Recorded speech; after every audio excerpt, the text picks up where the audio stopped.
오늘 주신 하나님 말씀은 여호수아 14장 1절에서 15절까지 말씀입니다. 한 절씩 교독하시겠습니다.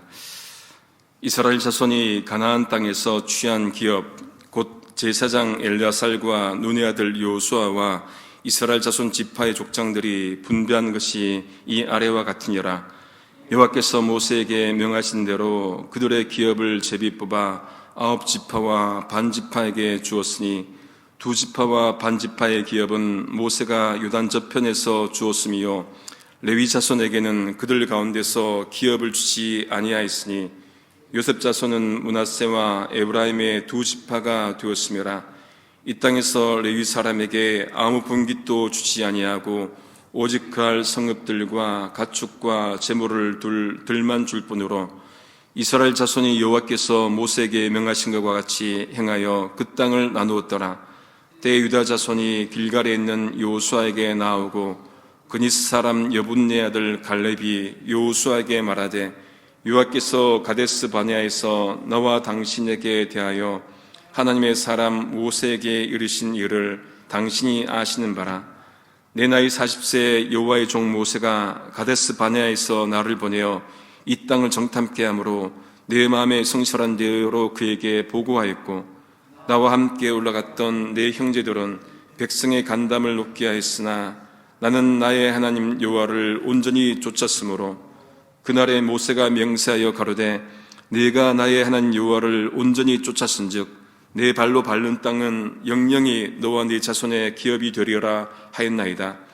이제 보소서 여호와께서 이 말씀을 모세에게 이르신 때로부터 이스라엘이 광야에 행한 이 45년 동안을 여호와께서 말씀하신 대로 나를 생존케 하셨나이다. 오늘날 내가 85세로 돼 모세가 나를 보내던 날과 같이 오늘날 오히려 강건하니 나의 힘이 그때나 이제나 일반이라. 싸움에나 출입에 감당할 수 있사온즉 그날에 여호와께서 말씀하신 이 산지를 내게 주소서. 당신도 그날에 들으셨거니와 그곳에는 아낙 사람이 있고 그 성읍들은 크고 견고할지라도 여호와께서 혹시 나와 함께 하시면 내가 필경 여호와의 말씀하신 대로 그들을 쫓아내리이다.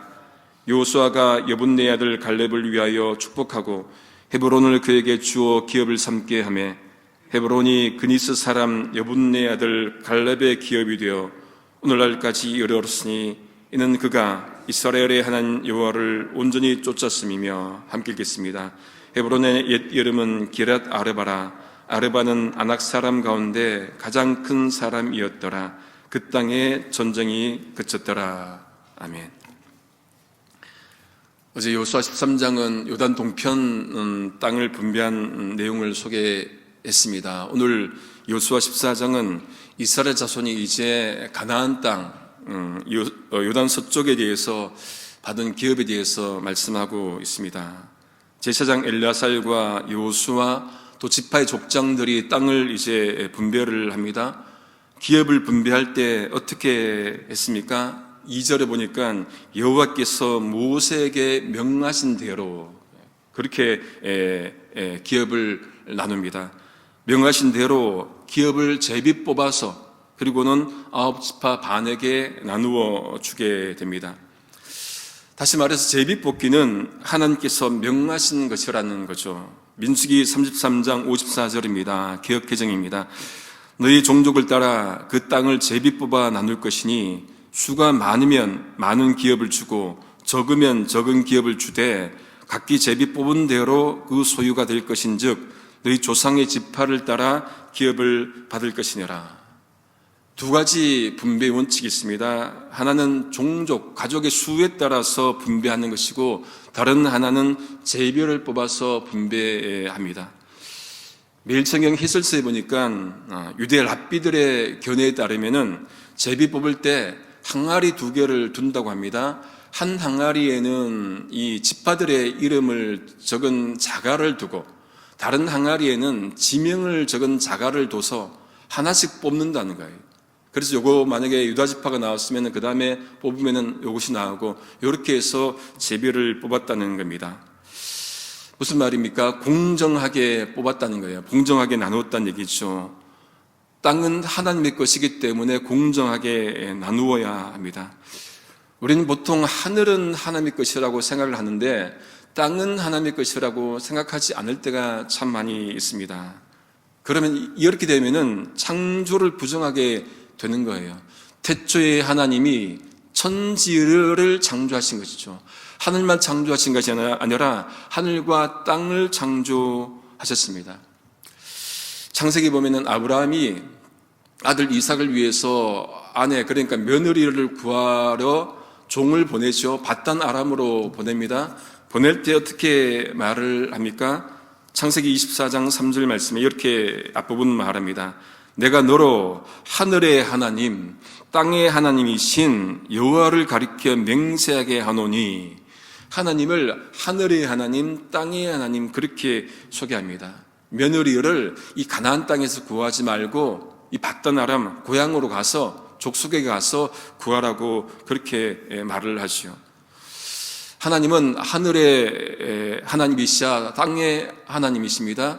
그 말씀은 하나님이 천지의 소유주라는 말씀이세요. 하늘의 소유주, 땅의 소유주. 그러니까 땅도 하나님의 뜻에 따라서 나누어야 합니다. 독점하지 말아야 되고 그 누구도 소외받지 않도록 분배해야 합니다.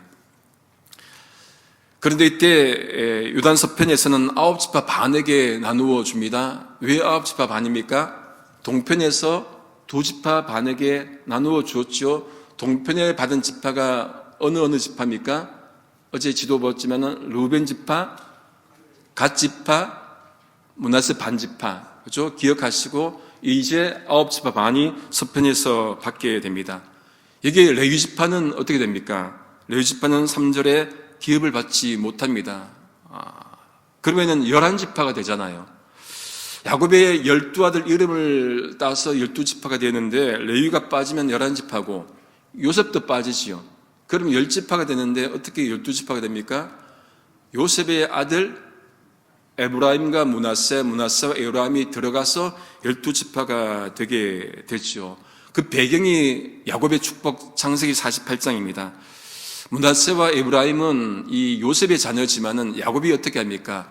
요셉이 애굽에서 낳은 두 아들 므낫세와 에브라임을 누구 거랍니까? 내 것이다. 내 것.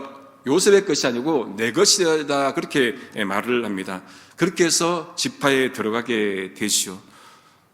레위 사람들에게는 무엇을 해줍니까? 4절 하반절에 보니까 그들은 아무 분깃도 받지 못합니다.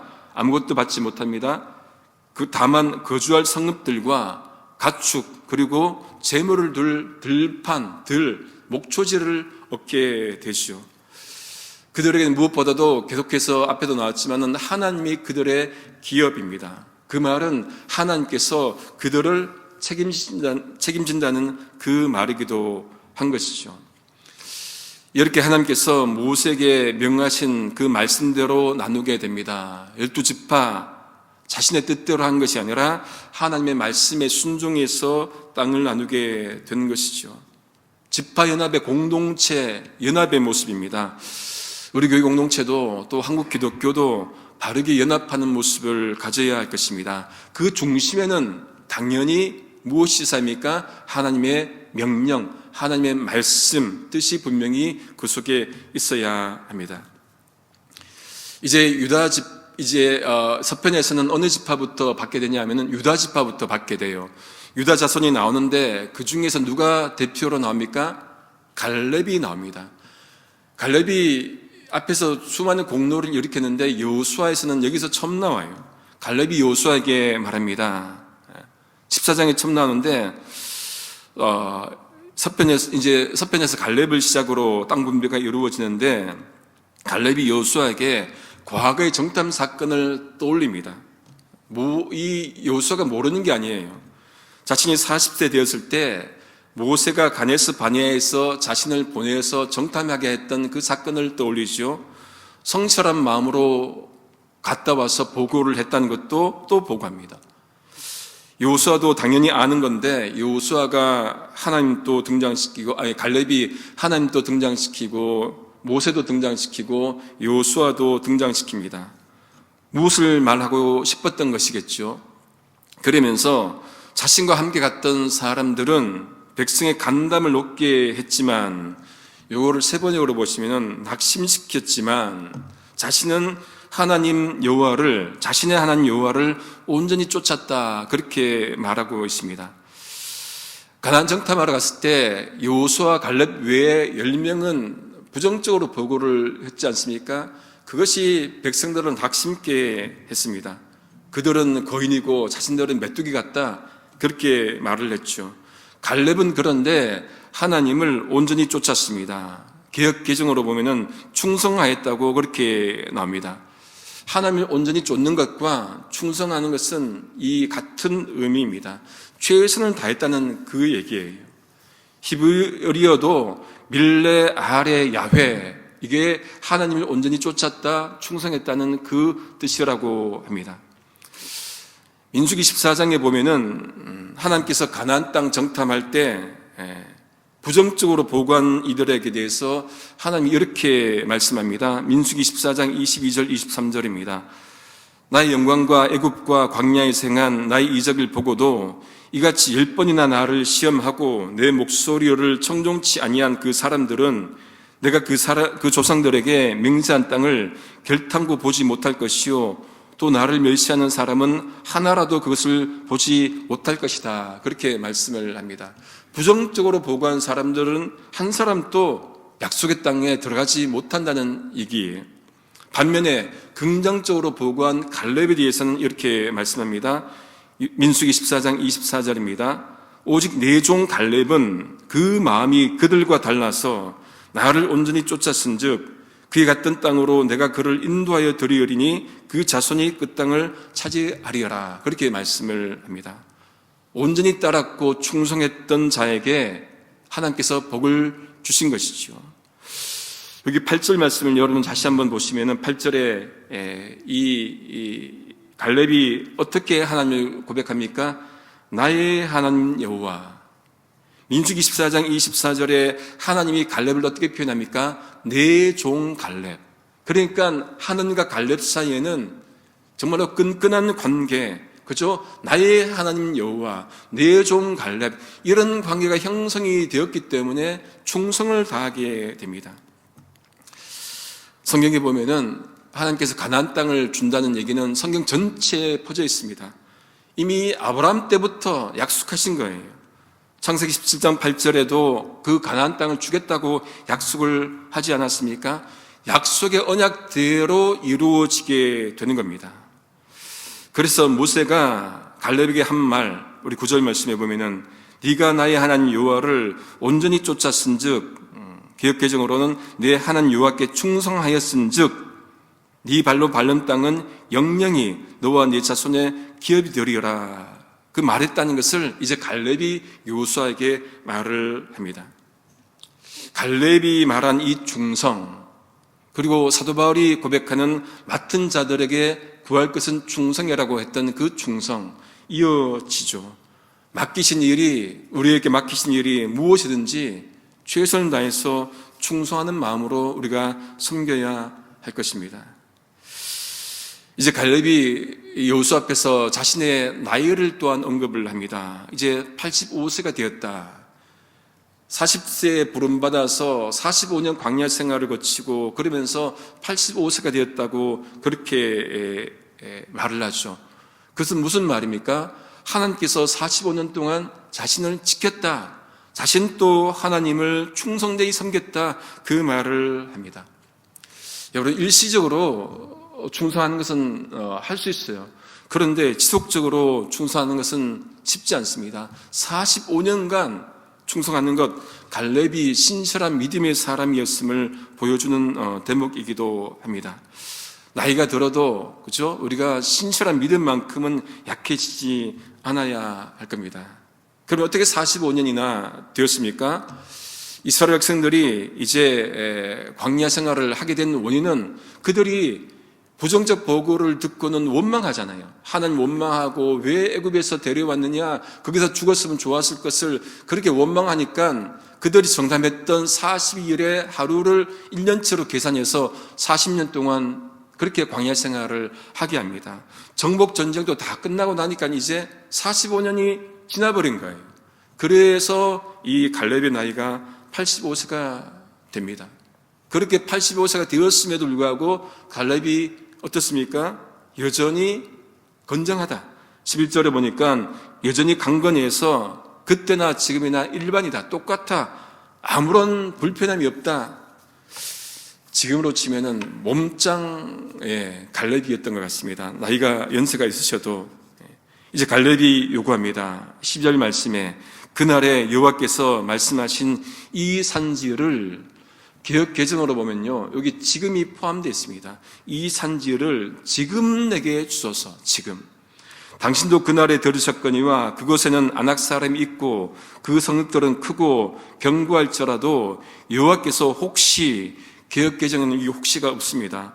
나와 함께 하시면은 내가 필경 여호와께서 말씀하신 대로 그들을 쫓아내리이다. 이제 갈렙이 여호수아에게 땅을 요구하죠. 정당한 요구입니다. 그런데 쉬운 땅을 요구하는 것이 아니라 어려운 땅을 요구해요. 여러분, 가나안 정복할 때 갈렙의 콩이 컸지요. 그러면은 쉽고 좋은 땅을 구할 수 있는 것은 갈렙의 특권이에요. 그런데도 갈렙은 어떻습니까? 어려운 땅을 요구를 합니다. 거인 아낙 자손들이 있는 땅을 요구를 해요. 성읍이 견고합니다. 그 땅을 요구합니다.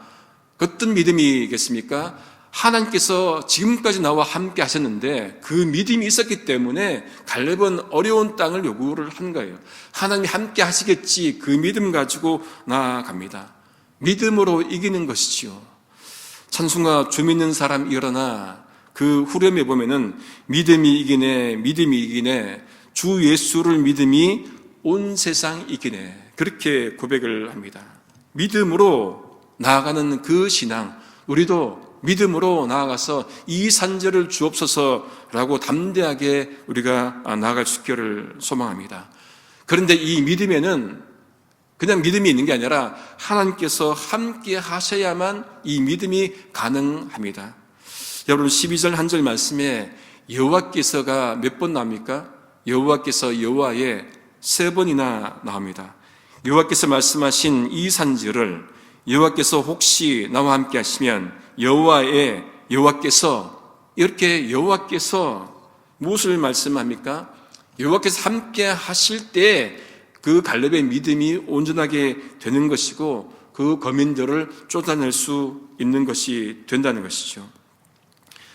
갈렙은 철저히 하나님 중심으로 생각했습니다. 자기 뜻이 아니라 하나님 중심으로 사고하고 행동하고 나아갔습니다. 그러니 이길 수가 있었던 것이죠. 우리의 인생의 문제, 하나님께서 함께 하셔야만 풀리게 됩니다. 우리의 노력으로 아무리 해도 되지 않을 때가 많지 않습니까? 하나님께 매어 달리고 하나님께서 함께 하실 때만이 그 길이 열리게 된다는 것을 믿고 또 우리도 하나님을 고백할 수 있기를 소망합니다. 여호수아가 갈렙을 축복하고 이제 헤브론을 그에게 기업으로 줍니다. 헤브론, 기럇 아르바는 아낙 자손 중에 가장 큰 사람이었죠.